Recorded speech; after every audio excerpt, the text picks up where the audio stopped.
Hi and welcome to Terry Talks Movies. This time around, as you can see from the title of the video, I've got 13 bad science fiction movies that I kind of like anyway. Picking out 13 was easier. They're mostly modern movies. Let me know if you want me to do older science fiction movies that are bad that I kind of like. Might be an interesting one to do for the future.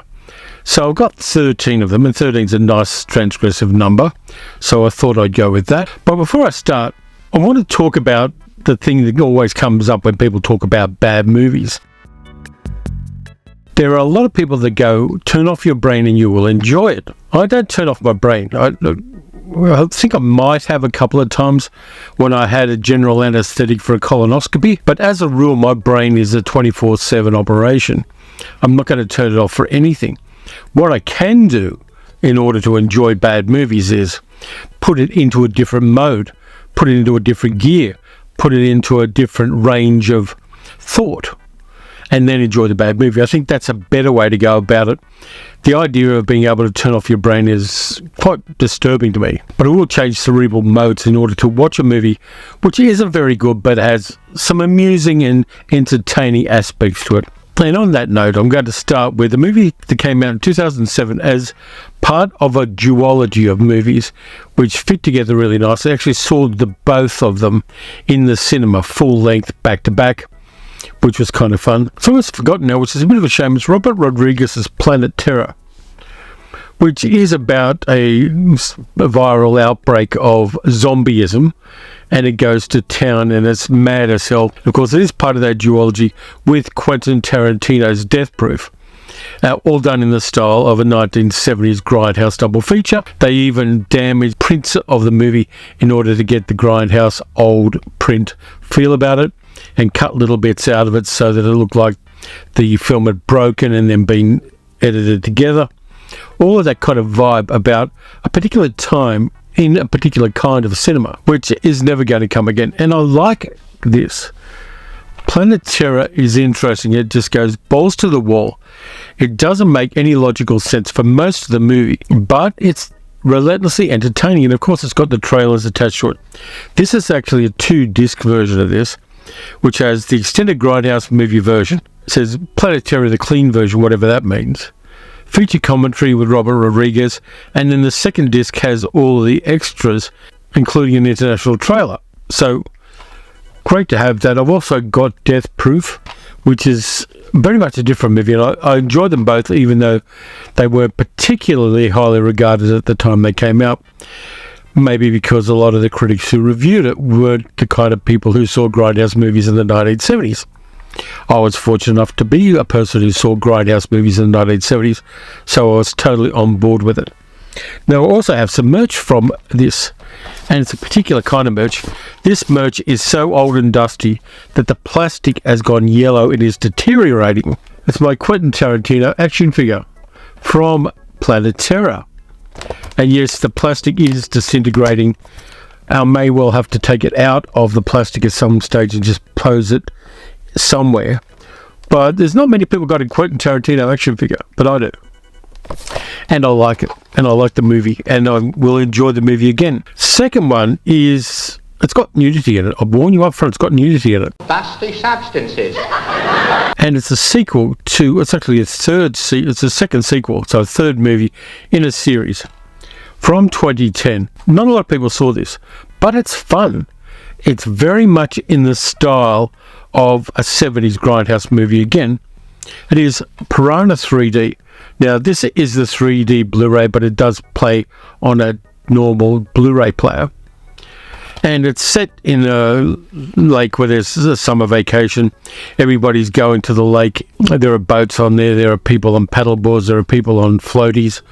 And a whole bunch of prehistoric piranha-like fish come up from a fissure underneath the lake and start chewing on people. The local sheriff is trying to do something about it, and the local sheriff is played by Elizabeth Shue, and she does a lot in a movie that doesn't really require a lot. The movie's got a lot of naughty bits in it. It's got nudity.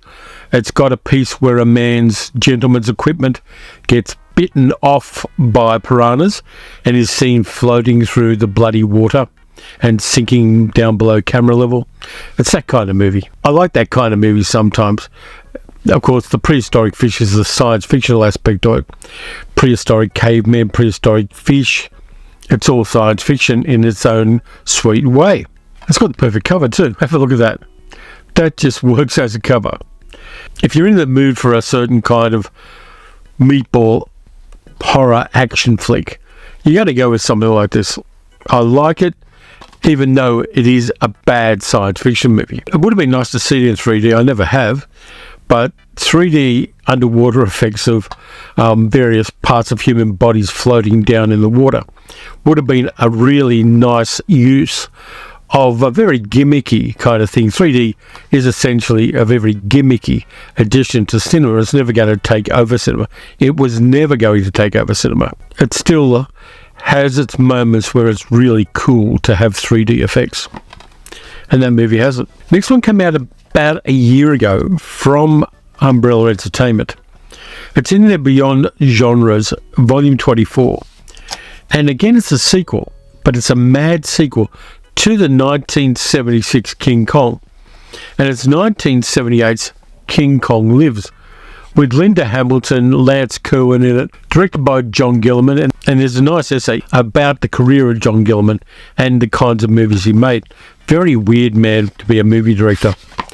Inside you've got that version of it. It's a direct sequel to the 1976 King Kong. King Kong takes a nosedive off the World Trade Center and goes into a coma. He's taken to a remote and secure facility, and they put a mechanical heart into his chest because his heart's messed up. And he rehabilitates, he goes mad. They find out there's a female gorilla around. He smells her out and escapes because he wants a bit of that. And it just goes mad from there. It's a movie that was never meant to be taken seriously. It's a movie which has its tongue thoroughly in its cheek, and it's a waste of Linda Hamilton. But it still is a lot of fun. And seeing an operation where a giant mechanical heart is lowered into the chest of King Kong is a thumbs up from me. I like that kind of stuff in movies. I like movies that think up a weird premise, probably thought up while somebody was sitting around drinking, and they just run with it. And they agree to it, they greenlight it, and they make a movie where King Kong gets a heart implant. Love it. A lot of fun. Mad film. Not the best movie in the world, but it does have a lot of features of interest. Next up is a movie from 2011 which almost killed superhero movies, or at least on the DC side of things. But I kind of like it. I like what it tried to do, even though it failed miserably at doing it. There's pacing issues all through the movie, and the special effects look a little too cartoony for a live-action film. It's Green Lantern with Ryan Reynolds. It's also got some good actors. It's got Peter Sarsgaard, Blake Lively, Mark Strong, Angela Bassett, Tim Robbins as well. And it was directed by Martin Campbell, who directed James Bond films, amongst other things. I kind of like how ambitious it was with the special effects. The fact that they totally stuff them up is not really relevant. I like an ambitious movie. And I like this one because it's ambitious. It does have some good actors in it. You get people like Jeffrey Rush doing one of the voices of one of the aliens, and Jeffrey Rush, for various reasons, is no longer a big part of cinema, and I think those reasons are kind of justified. I picked this one up from one of the last video shops in my area, which was flogging off its discs just before it closed down. I think it's a real estate agent now, which is incredibly sad. I think the world needs more video stores and fewer real estate agents. Green Lantern, I occasionally watch it and just analytically go, that didn't work. I could see how they could have done something different there, and it might have worked. Mark Strong is very good playing Sinestro, and it's good that it's got Sinestro in there. And Peter Sarsgaard's pretty good playing a scientist who gets affected by some alien energies. It's easy to dismiss it and mock a movie like this, but it is entertaining, and it does have a few chops. I think if it had been made 10 years later, it would have been a totally different film, and it would have had much better special effects. In fact, there is going to be a Green Lantern in the Superman movie that's being made at the moment by James Gunn. That's going to be the Guy Gardner version, played by Nathan Fillion, and I'm interested to see what they do with that. I think Green Lantern, at least at the moment in cinema, is probably a hero that needs to be a secondary character in a larger narrative, so it'll be interesting to see what James Gunn does with that. But I enjoy that, and I'm not going to apologise for it. This next one is a movie that comes to us from Neville Dean Taylor, the directors who gave us Crank and Crank High Voltage with Jason Statham. Totally balls to the wall action, over the top, crazy stuff, and I would be totally up for a third Crank movie were it to be made. Whether Statham would agree to it or not, it's another matter. This one is called Gamer, and it stars Gerard Butler as a man who is basically puppeted by a gamer in a real life battle. That's the way computer games go in the future. You slave yourself to a prisoner. The prisoner then acts as your avatar in the game. It's kind of fun, over-the-top action, and even though it isn't the greatest action film of this kind where computer graphics are translated into the real world, it has a dynamism and an energy that I really admire. I occasionally watch this and just go, yeah, cool. I can see what they were aiming for here. They obviously didn't have an enormous budget. Neville D. Taylor always produced action films that use low budgets and use limited resources as a virtue, and use their imaginations to bridge the gap between what's in their mind and what comes up on the screen. And this, along with the two Crank movies, is a vastly entertaining film. Not perfect.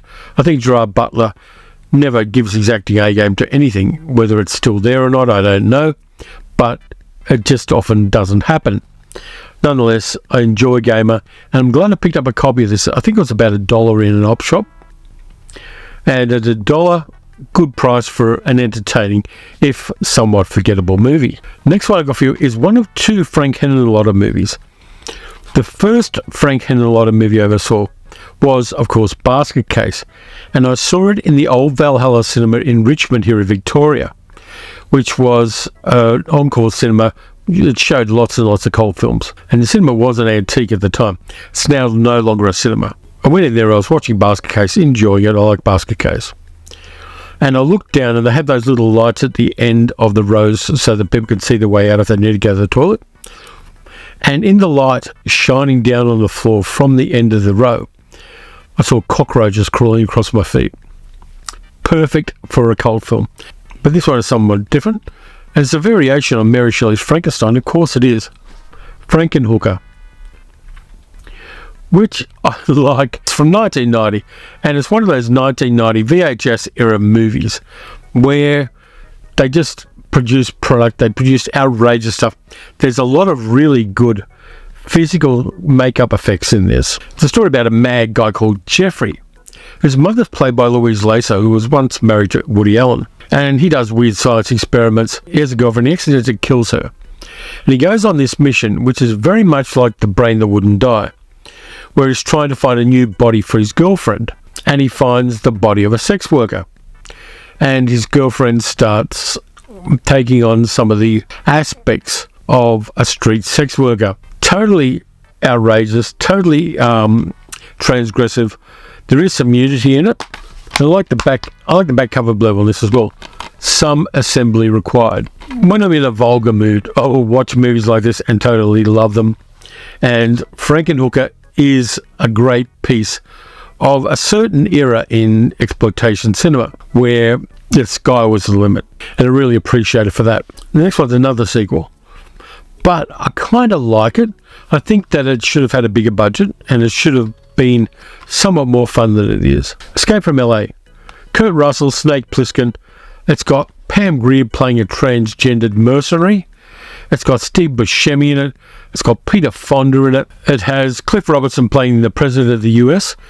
A kind of president which in earlier decades didn't at all seem realistic, but in this decade seems horrifyingly realistic. I like it. I like the fact that they got Bruce Campbell playing the Surgeon General of Beverly Hills, and they mock plastic surgery in the best possible way. Even though it does have some rapey computer-generated effects and practical effects as well, it works for me. It works for me. It's over the top. I think the action sequences are better paced and better done than they were in Escape from New York, which again is a limitation of budget from the first movie. But I like Escape from LA, and if I watch Escape from New York, inevitably, soon afterwards, I will watch Escape from LA. Like it, and I will enjoy it again. 1984. Not the movie 1984, the year 1984. This one I saw when I was a little bit self-medicated once, and it was an even better movie self-medicated than it was by itself. David Lynch's Dune. A very different take than Denis Villeneuve, of course, but I do like the silliness of this and the overtopness of this, and things like Jose Ferrer playing the Emperor, and Jose Ferrer not quite digging what kind of movie he's in, even though he is a fantastic actor. The Guild Navigators are great, the Gom Jabbar is great, the special effects work is fantastic for its time, and I'm not particularly keen on the score. A lot of people like it, but I'm not particularly keen on it. Dune is a bad movie, but it's entertaining. I think it's unfair to compare it to the newer version of Dune, because the newer version of Dune is technologically vastly superior, and also in the storytelling and the characterizations. But in the 80s, this was the shit. This was impressive to an audience in the 1980s, particularly if you self-medicate. I think it's a bad movie, but it's a fun bad movie. A lot of people disagree as to whether it's a bad movie or not, but words like bad or good are always and inevitably and controversially, and we're always going to get disagreement on what it means and whether one movie sits in one pile or the other. But for me, it's a bad movie, but it's an enjoyable one. Another movie from 1984, which coincidentally is in this list. It's a kind of bad movie, but it's got aspects that work. It's got some special effects work, which is impressive while not being particularly great. Dreamscape with Dennis Quaid, Max von Sydow, Christopher Plummer, Eddie Albert, Kate Capshaw. And it also has the guy that did the Coke bottles in The Warriors. He's in there as one of the villains.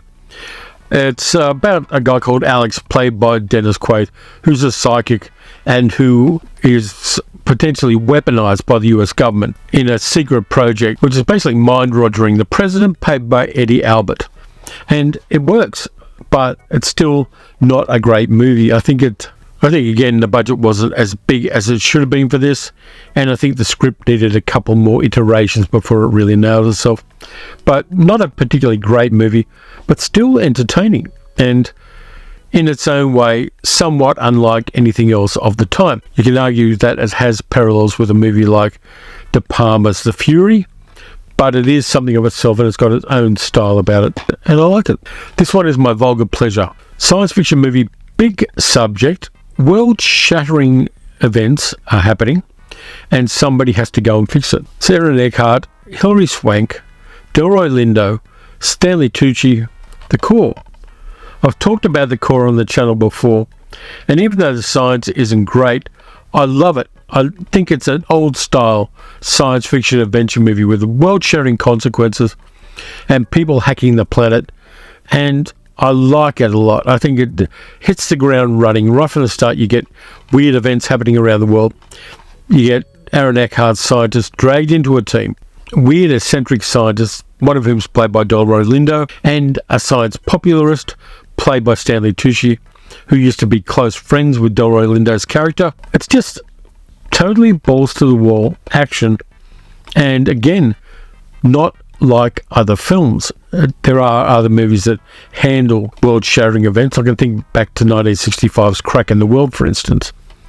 But The Core, even though the science isn't great and sometimes the special effects let it down, immensely entertaining. We're down to the last three now, and this one's another Frankenhooker joint. From 1988, Brain Damage. About a brain parasite called Elmer, who attaches himself to the brain of a young man and gives him LSD type hallucinations, but is very hungry for brains, which are the brain parasite's food. Again, it's that trashy 1980s VHS era, grindhouse cinema era horror movie. Special effects are interesting without being particularly great. I kind of like that low budget. It's almost like the science fiction movie equivalent of a garage band. It's never always on tune. It's never always great, but there's a lot of passion in it, and it does a lot of stuff with very little. Brain Damage and Frankenhooker are the perfect Frankenhooker double feature if you're going to ignore the basket case movies. I'm going to rewatch it because I haven't seen it in a while, but I found it immensely entertaining the couple of times I've watched it before. This one we can all agree on is a lot of fun. Edgar Rice Burroughs adaptation directed by Kevin Connor, Doug McClure and Peter Cushing. At the Earth's Core. It's got puppet dinosaurs, it's got really odd model work, it's got a slightly steampunk aesthetic about a machine that burrows into a hidden world beneath the surface of the Earth. It's got beautiful women in bikinis, it's got troglodyte type guys, it's got telepathic pterodactyls, a lot of fun, and over the top, not to be taken seriously, Saturday matinee stuff. It's dear to my heart because I saw it when I was a teenager and there wasn't a lot of science fiction out there to watch at the time. And this kind of mad movie was the kind of movie where I'd watch the movie and then go to a second-hand bookshop and find the paperback book and realise that the movie is nothing like the book, but I'm entertained by both the movie and the book. Good times. That one you should watch. The last one's kind of sort of a satire of science fiction movies, and it's a portmanteau film in the sense that there are a whole bunch of different little bits and pieces in it. And the conceit is that it's somebody watching late night television and watching a movie called Amazon Women on the Moon, and also channel switching and seeing the ads and seeing a whole bunch of other stuff. The Amazon Women on the Moon part of this is fantastic. The ads are fantastic. Some of the other sketches in it are hit and miss. Some of them work, some of them just don't. But they have an incredible cast in there. People like Griffin Dunn turn up in there, and Michelle Pfeiffer, for instance. Amazon Women on the Moon, you can rewatch that one. Again, a double feature would be great with something like Kentucky Fried Movie, though a lot of the 70s references in Kentucky Fried Movie may miss a younger audience. This kind of stuff is bad science fiction, deliberately so, because the Amazon Women on the Moon pastiche of a 1950s science fiction movie is deliberately bad, and I'm there for that. Even though this is a Blu-ray, it's an upscale from a DVD because that's what Cinema Cult does. I like what it does, and some of the comedy bits land, some don't, but it was made by people who obviously love old science fiction movies and are willing to take the piss out of them. A lot of fun, and you should watch this one regularly. It's just got a lot of good comedy actors, some sketches better than others, but I like it. There you go, we've got 13 science fiction movies that I love and the vague reasons why I love them. It was good to revisit these ones and just grab them off the shelves and take a peek at a couple of them just to refresh myself and then go to town on them. I think I will definitely do older bad science fiction movies that I love because I think there's a lot of ground there to cover. But until I do, thanks very much for watching. If you enjoyed the video, like, subscribe, hit the notification bell. You can become a channel member as well. You can also donate to the channel by becoming a patron at patreon.com/TerryTalksMovies. Next up, at the end of the weekend, I will probably do some hidden gem Australian movies that people don't really know about because there's a few of those I really want to talk about. And then, of course, we hit the midweek video. Then after that comes Science Fiction Saturday again. So until all of that stuff happens, watch some good movies, watch some bad movies. Watch Amazon Women on the Moon again, and I'll catch you next time.